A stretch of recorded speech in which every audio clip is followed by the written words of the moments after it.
Hello student, हम लोग lesson 3 EVS का पार्ट 1 ऑलरेडी मैंने आपको सेंड कर दिया है बच्चों। और ये है पार्ट 2 जिसमें हम लोग हाउ एनिमल्स ईट टॉपिक से पढ़ेंगे। So student, how animals eat. Animals take in or eat their food in many ways. बच्चों, जैसे एनिमल्स हैं डिफरेंट टाइप्स के होते हैं सारे, तो वो डिफरेंट तरीके से ही अपने फूड को कंज्यूम करते हैं, अलग अलग तरीके होते हैं उसके। तो उसके बारे में हम लोग पढ़ेंगे अभी। एनिमल्स दैट नो मीन्स जो एनिमल्स आपके जैसे कुतरना होता है बच्चों, आपने चूहों को देखा होगा, squirrel, rabbit, all they are gnaw means some animals like rabbits, squirrels, and rats bite and gnaw hard nuts and fruits. Rabbit, squirrel, and rat, all they are gnaw hard nuts and fruits. These animals are especially provided with long and strong front teeth, which help them to bite and gnaw. These all animals having very long, है ना, with long and strong front teeth. इनके strong मतलब जो front teeth है बच्चों, वो बहुत ही strong होते हैं और long होते हैं, जिससे कि वो चीज़ों को कुतर देते हैं, है ना। तो they are the animals that no animals that swallow the food. Some animals like frogs, lizards, and snakes swallow their food whole because they do not have teeth for biting and chewing. कुछ animals के teeth नहीं होते हैं, okay, they are not having teeth for biting and chewing, so they are swallowing all the food. वो foods को निगल लेते हैं. Examples of them, they are lizard, snake, frog, and earthworm. A frog uses its long sticky tongue. Frog की जो होती है बेटा बहुत ही लॉन्ग और स्टिकी टंग होती है, देखिए ये पिक्चर में आपको दिखाई भी दे रही है, ठीक है, जिससे वो क्या करते हैं, to catch insects and swallow them. Snakes have needle sharp teeth. Snake की एकदम नीडल शार्प टीथ होती है, but they are not good for chewing. But वो चुइंग नहीं कर सकते हैं, मतलब वो चबाना नहीं कर पाते हैं, चबा नहीं पाते हैं फूड को अच्छे से, जिसके कारण वो भी क्या करते हैं बेटा, they will swallow the food. So the snake separates the bones of its lower and upper jaw and swallows the animals as a whole. पूरे एनिमल जो जिसको भी उनका जो फूड होता है उसको वो कंज्यूम करने के लिए पूरा स्वेलो कर लेते हैं, निगल जाते हैं पूरा उसे. Earthworms swallow the soil having dead plants and animals. Earthworms आपने देखा होगा, अभी बारिश सीज़न है, रेनी सीज़न है, जिसमें हम लोग अगर सॉइल में देखेंगे बाहर निकल करके तो बहुत सारे हमको अर्थवॉर्म्स दिखाई देते हैं, जिसको हम लोग केचुआ भी बोलते हैं. तो अर्थवॉर्म्स भी क्या करता है बेटा, दे swallow the soil having dead plants and animals as they burrow inside the soil, है ना. क्या करते हैं वो, अब सॉइल के अंदर खोद कर सॉइल के अंदर ही मिट्टी में ही रहते हैं. The loosen and soil the soil and help farmers to grow plants in the loose soil.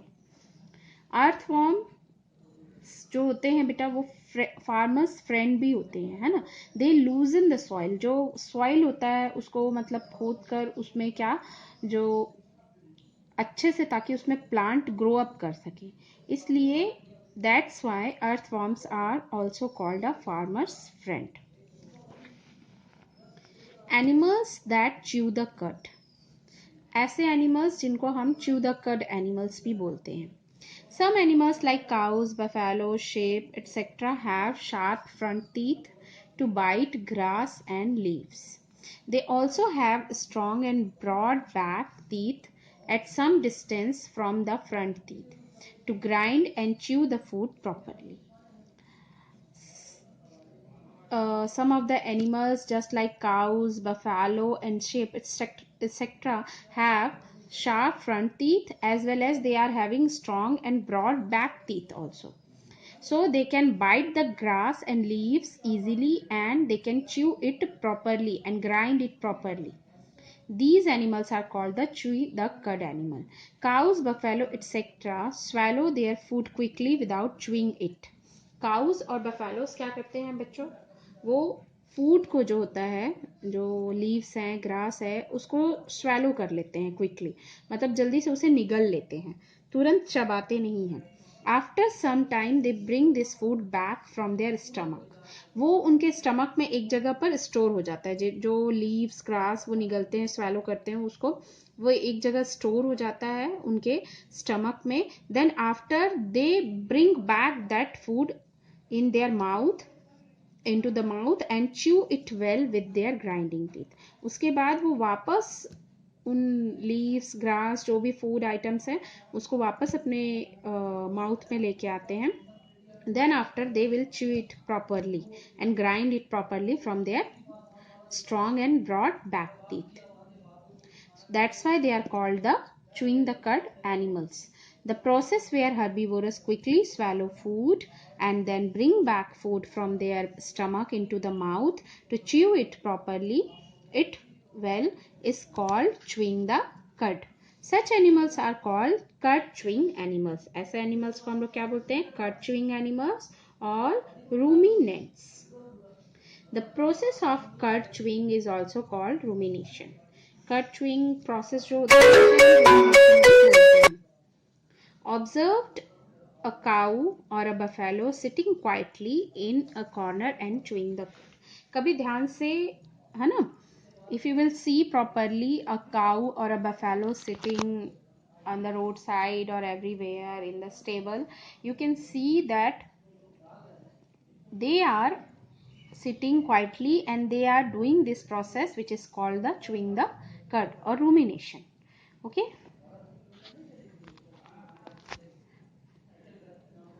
see no more. Llamas, camels and oxen are also ruminants like cows and buffaloes. So these you have to remember. Animals that shuck food. Shuck food means suck कर लेना उसको direct, एक तरह से जैसे mosquito हमारा blood सक करता है उसी तरीके से. Animals that suck food. Some animals like mosquitoes and leeches have a sharp sucking tube that helps them to suck blood from the bodies of the other animals. See example it is given here. A butterfly uses its long hollow tube.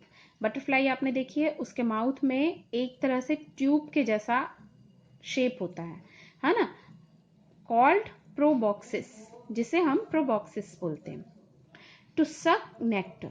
To suck nectar. Nectar means you can say the juice of a flower. जो flower में जो juice होता है जिस तरह का, जिसको हम पराग बोलते हैं, तो इट विल शक by the butterfly from the flowers. Nectar is the sweet liquid in flowers. जो sweet liquid होता है flowers में उसे हम लोग बोलते हैं nectar, that is collected by the bees and butterflies. Mosquito, leeches, leeches means joke, a butterfly, an elephant using its trunk. All they will suck. An elephant uses its trunk to uproot trees and branches and also to suck water. Animals that lick and lap. Some animals like cats and dogs lick up water and milk with the help of their tongues. This is called lapping up. If you see the cat and dog, so they are licking and lapping. See, ये milk रखा हुआ है, cat lapping up milk and dog lapping up water. तो ये लोग अपने mouth का use नहीं कर रहे हैं पूरी तरीके से. They are using their tongue to licking up the water, है ना. एक तरह से आपने देखा होगा जो कैट है और डॉग है दोनों एक तरह से चाटते हैं, है ना. They are licking and lapping up to eat their food, to, है ना, to consume their food. Animals are other our friends. We should not be cruel to them. Animals are our friends, students. We should not be cruel to them, हमें उनके साथ भी वैसा ही behave करना चाहिए as we are behaving with the human beings. We use some animals in different ways. Some of the animals are domesticated. Domesticated, as you know already, you have read about the pet animals and domestic animals. So some animals we are domesticating also. We should look after and take proper care of our domestic animals if we want them to work well for us. Domesticated करना बच्चों, जैसे अपने फ़ायदे के लिए कुछ animals को हम लोग जब पालते हैं तो हम उससे डोमेस्टिकेशन बोलते हैं, है ना. और ऐसे एनिमल्स को हम डोमेस्टिक एनिमल्स बोलते हैं, like cow, camel, buffalo, ox. So these are the domestic animals. We should give, educate and the right type of food to our domestic animals. हमें उन्हें अच्छा खाना देना चाहिए. Cows, goats and buffaloes which give milk are known as milch cattle. Jin animal से हमें milk मिलता है, who provides us milk, they are known as milch cattle. Milch cattle means milk producing, should be fed on good rich grass like alfalfa. Alfalfa is a rich type of grass जिसे अगर cows और goats को दिया जाए तो they will produce a rich quantity of milk. Cotton seeds and other such food items which make them give large quantities of milk. Animals used for loading or farming like camels, donkeys, horses, oxen, etc. should be fed with more energy giving food like oilseeds, grains, etc.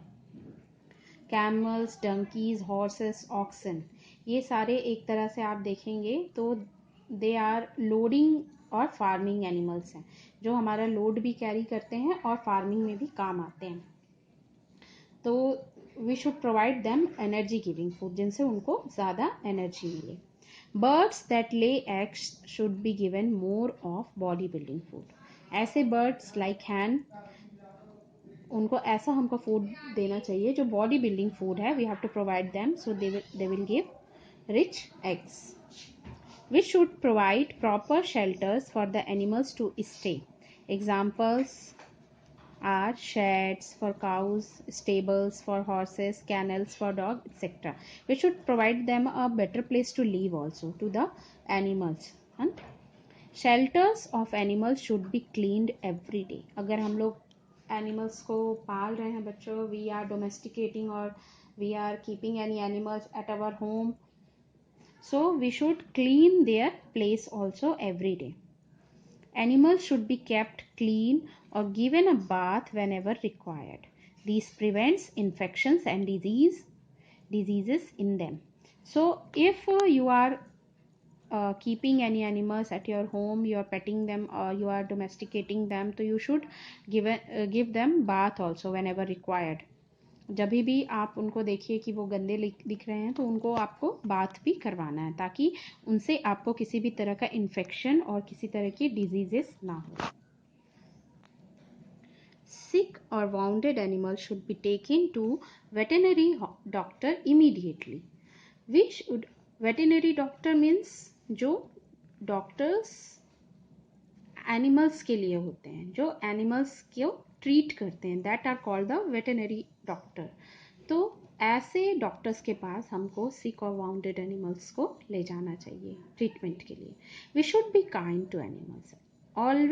Always we should be kind to animals. हमें उनके साथ वैसा ही behave करना चाहिए जैसे हम human beings से करते हैं.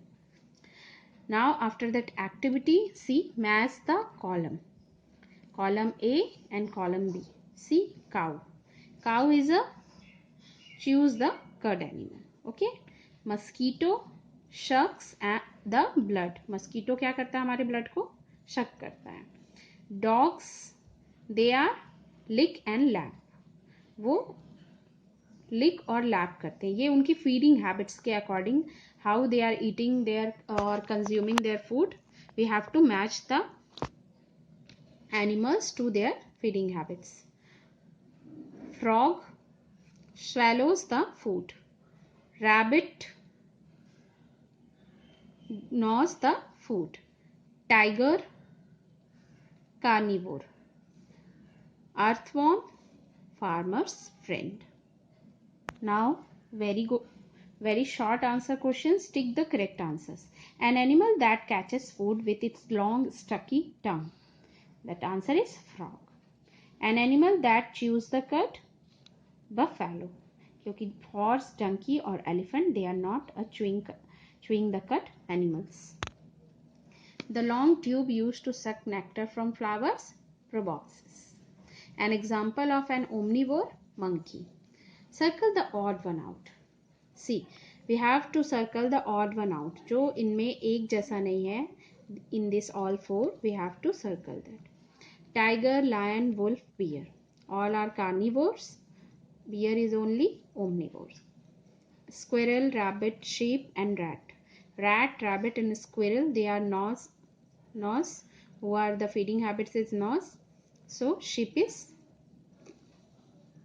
odd one.